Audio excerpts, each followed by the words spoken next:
In 1975, the United States Senate investigated its own government. They had access to classified CIA files. They called the CIA director himself to testify, and after everything they reviewed, they reached a conclusion. No hard evidence of direct U.S. assistance to the coup. That finding was published. It became the official record. For decades, this was the answer.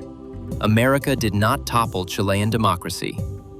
In 2023, the United States released another set of classified documents, 50 years after the coup, quietly, without a press conference.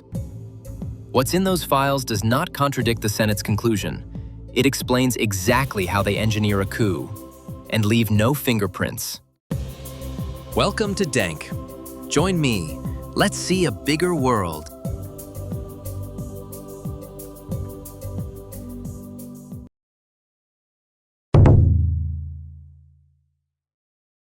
In September 1970, Salvador Allende won Chile's presidential election.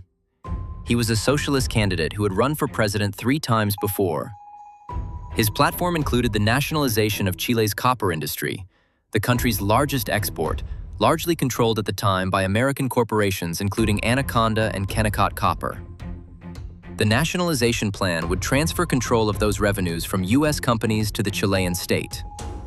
For Washington, this was both an ideological problem, a socialist government winning a free election in the Western Hemisphere during the Cold War, and a direct economic one.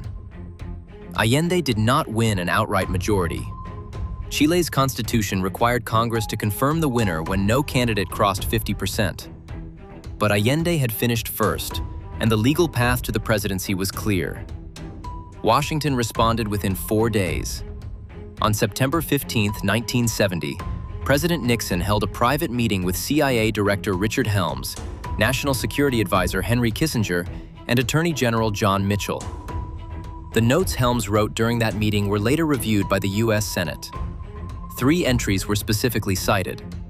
First, $10 million available, more if necessary. Second, the objective was to save Chile. Third, a direct instruction: make the economy scream. From that single meeting, 2 simultaneous covert operations were launched. Track 1 was a political operation. The CIA was instructed to pressure Chilean legislators to deny Allende's congressional confirmation, to find enough votes to install another candidate, using Chile's own constitutional process to override the election result. Track 2 was a military operation. Nixon ordered the CIA to directly promote a coup. The Church Committee later described this as an extraordinary decision. The White House bypassed the State Department entirely and operated through a separate channel because, according to the committee, normal government channels might resist the instruction. The Church Committee's conclusion on Track 2 was unambiguous. There was no doubt that the U.S. government actively sought a military coup in Chile in the weeks following Allende's election. Track 1 failed. There were not enough congressional votes to block Allende's confirmation. He was legally confirmed by Congress and took office. Track 2 required a different approach, and it began with one specific obstacle. For a military coup to happen, the Chilean army had to be willing to act. The man who made that impossible was General Schneider, Commander-in-Chief of the Chilean army. Schneider held a clear and public constitutional position, later called the Schneider Doctrine. The Chilean military did not intervene in politics. It was bound by the Constitution and by the results of democratic elections. As long as Schneider commanded the army, a coup was not going to happen, regardless of what any external actor wanted. CIA officers made contact with Chilean coup plotters. According to documents reviewed by the U.S. Senate, the CIA provided these plotters with weapons. The plan was to abduct General Schneider, to remove him from command, destabilize military authority, and create the conditions for the army to move against Allende's inauguration. On October 22, 1970, the abduction attempt was carried out. Schneider resisted. He was shot. He died 3 days later on October 25th. The operation did not achieve its intended result. Schneider's killing produced the opposite political effect in Chile. It shocked public opinion and temporarily strengthened support for the constitutional process. Allende was confirmed by Congress and inaugurated as president. But what had just occurred was now on record and later confirmed through the U.S. Senate investigation. CIA-connected plotters had attempted to abduct the commander of Chile's army, received weapons through CIA-linked channels, and in the course of that attempt, killed him. General Schneider was shot because he refused to help overthrow an elected government. It happened before Allende had served a single day in office. That is, in the U.S. Senate record.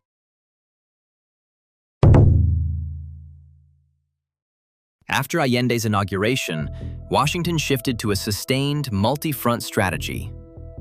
The Church Committee documented the overall approach as a three-part triad: covert financial aid to opposition political forces, a publicly neutral diplomatic posture described as cool but correct, and sustained economic pressure applied through international channels.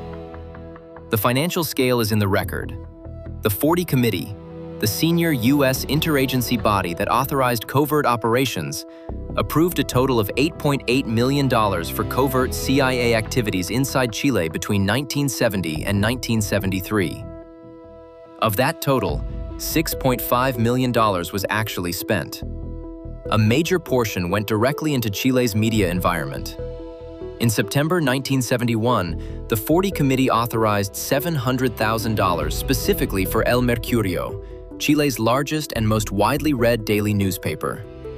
In April 1972, an additional $965,000 was authorized for El Mercurio and for other opposition outlets. The CIA was paying for newspaper coverage inside Chile, funding an editorial environment that consistently portrayed Allende's government as unstable and failing. On the economic side, Washington worked through international institutions to restrict Chile's access to foreign credit. U.S. officials blocked export-import bank loans to Chile and discouraged international lenders from extending financing. Foreign exchange reserves fell. Inflation rose sharply. Food shortages became a visible and politically damaging problem for Allende's government. By 1972, a major truckers' strike, with funding traceable through CIA-connected channels according to Church Committee documents, had significantly disrupted Chile's supply chains and deepened the economic crisis. The CIA's own internal documents, as reviewed by the Church Committee, described the purpose of these combined activities in specific terms: setting the stage. By mid-1973, Chile's economy was under serious and compounding stress. Political polarization had intensified sharply, and Chile's military leadership was drawing its own conclusions about how Washington would respond if they acted. The U.S. Senate's finding on the cumulative effect of these 3 years was direct. The documented pattern of U.S. actions likely convinced Chile's military officers that Washington would not oppose a coup. On September 11, 1973, the Chilean military moved. Air Force jets struck La Moneda. Army and Navy units moved across Santiago. Salvador Allende died inside La Moneda that day. Augusto Pinochet assumed power and ruled Chile for 17 years until 1990. In 1974, his government created DINA, the Dirección de Inteligencia Nacional, the secret police. DINA operated detention and interrogation centers where political prisoners were held and tortured. The scale of political imprisonment and killing under Pinochet was later documented by 2 official Chilean truth commissions: the Rettig Report in 1991 and the Valich Commission in 2004. The figures recorded in those reports are part of the Chilean government's official historical record. Chile also became a central participant in Operation Condor, a coordinated intelligence network across several South American military governments that tracked, captured, and in many cases killed political opponents who had fled across national borders. Operation Condor's operations have been confirmed through declassified records from Chile, the United States, Paraguay, and Brazil. After the coup, a group of Chilean economists trained at the University of Chicago under Milton Friedman, known as the Chicago Boys, were placed inside the Pinochet government to redesign the Chilean economy. The structural economic policies they implemented in Chile became a referenced model for IMF and World Bank programs applied across Latin America and developing economies through the 1980s and 1990s. The economic framework that emerged from the post-coup period did not stay within Chile's borders. Now, the specific conclusion of the U.S. Senate. The Church Committee found no hard evidence of direct U.S. assistance to the coup itself. It also concluded, prior U.S. actions, especially Track 2 and the wider U.S. posture, may well have convinced Chilean officers that Washington would not oppose a coup. The documented record of U.S. government actions between 1970 and 1973 includes the following: authorizing a military coup days after Allende's democratic election, funding an operation that led directly to the killing of Chile's army commander-in-chief, spending $6.5 million on covert activities, paying $1.665 million to fund opposition newspaper coverage inside Chile, blocking international credit lines to accelerate economic deterioration, and creating a political environment in which Chile's military concluded, correctly, that Washington would welcome their action. The coup of September 11, 1973, was carried out by the Chilean military. The U.S. government did not direct that specific operation on that day.